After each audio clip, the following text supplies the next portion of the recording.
Assalamualaikum warahmatullahi wabarakatuh. Selamat pagi pemirsa, saya Lingga kembali menjumpai Anda di iNews Pagi. Sejumlah informasi aktual tajam terpercaya telah kami siapkan untuk Anda.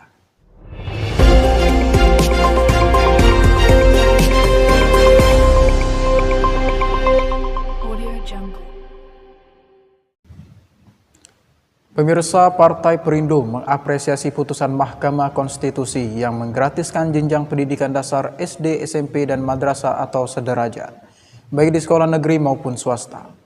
Keputusan MK menjadi langkah untuk menyejahterakan rakyat melalui pemerataan pendidikan dasar.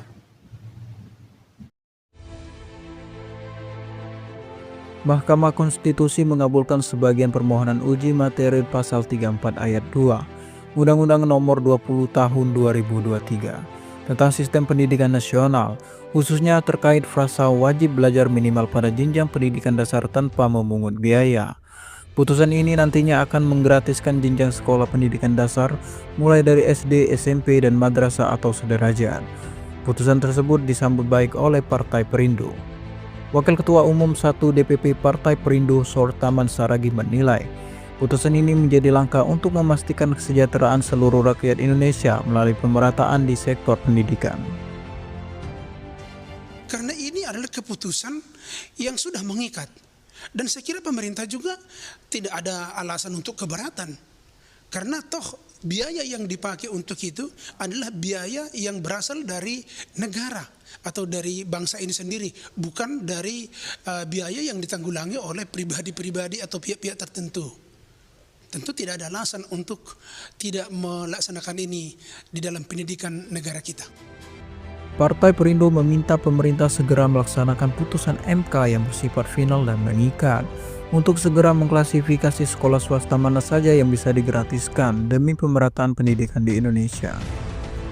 Dari Jakarta, Lingga iNews melaporkan. Terjepit kebutuhan ekonomi keluarga, buruh perbaikan kapal di Pelabuhan Tanjung Priok kembali mencuri sepeda motor. Dari hasil pemeriksaan diketahui pelaku telah beberapa kali tertangkap dengan kasus serupa.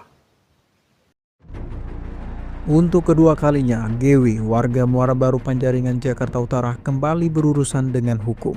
Residivis kasus pencurian kendaraan bermotor ini ditangkap polisi usai adanya laporan warga yang menjadi korban kejahatan pelaku. Dalam pemeriksaan polisi, pria berusia 40 tahun ini mengaku telah 4 kali mencuri sepeda motor sejak bebas dari kasus serupa tahun 2002 silam. Dalam setiap aksinya, pelaku menyasar kendaraan para buruh dan warga yang berada di sekitar Pelabuhan Muara Angke, Muara Baru, dan Pelabuhan Kalibaru.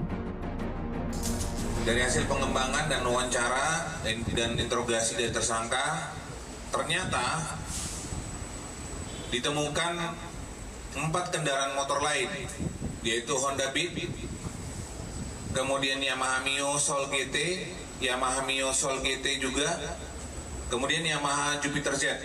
Ada yang 500 Pak, ada yang 800. 800 ribu. Kemana biasa kamu jual? Ada Pak. Ada. Duitnya buat apa? Buat apa? Ya buat anak sekolah Pak. Usai menempatkan pelaku, polisi juga memanggil para korban ke Mapolres untuk mengambil kendaraannya yang hilang dicuri oleh pelaku. Atas perbuatannya, pelaku dijerat pasal 363 KUHP dengan ancaman pidana 6 tahun penjara. Dari Jakarta, Lingga iNews melaporkan. Ya, sementara Menteri Agama Republik Indonesia Nasaruddin Umar menghimbau kepada jemaah untuk tidak pergi ke Jabal Rahmah saat puncak haji.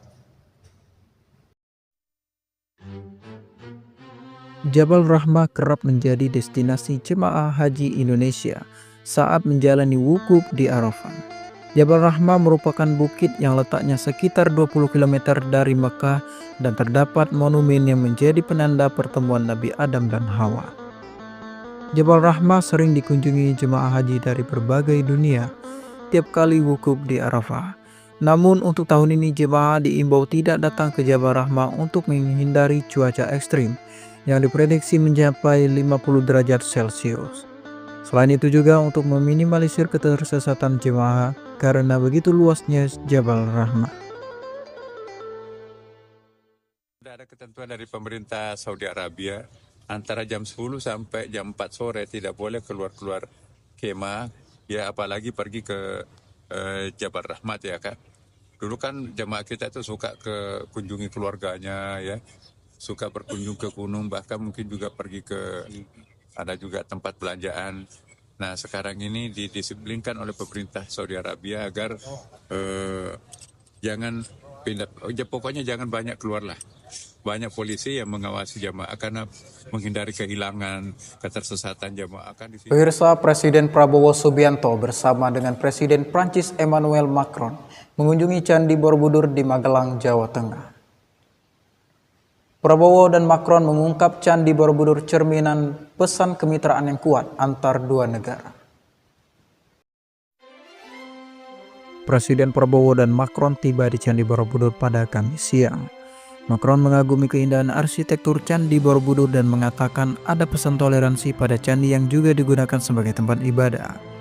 Macron mengungkapkan Candi Borobudur menjadi saksi dari spirit kemitraan karena telah didaftarkan di UNESCO yang menjadi salah satu warisan dunia. Kunjungan itu juga dihadiri oleh Ibu Negara Prancis Brigitte Macron, Didit Hedi Prasetyo, dan sejumlah Menteri Kabinet Merah Putih. Ini adalah suatu kehormatan besar kami menerima kunjungan yang mulia di situs bersejarah ini yang merupakan mahakarya peradaban dan oleh UNESCO ditetapkan sebagai warisan budaya dunia yang kaya akan sejarah dan makna spiritual. Saat mengunjungi Candi Borobudur, Presiden Prabowo menyopiri Macron dan istrinya Brigitte dari pelataran candi hingga ke tangga untuk naik ke atas candi. Sampai di tangga candi, mereka naik ke atas candi bersama dengan para delegasi kedua negara. Dari Magelang, Jawa Tengah, tim Liputan iNews melaporkan. Pemirsa, seorang anak menemani ibunya penyandang disabilitas menunaikan ibadah haji. Sempat berpisah karena berbeda syarikah saat menuju Mekah. Anak dan ibu itu bisa diberangkatkan bersama setelah bernegosiasi dengan petugas.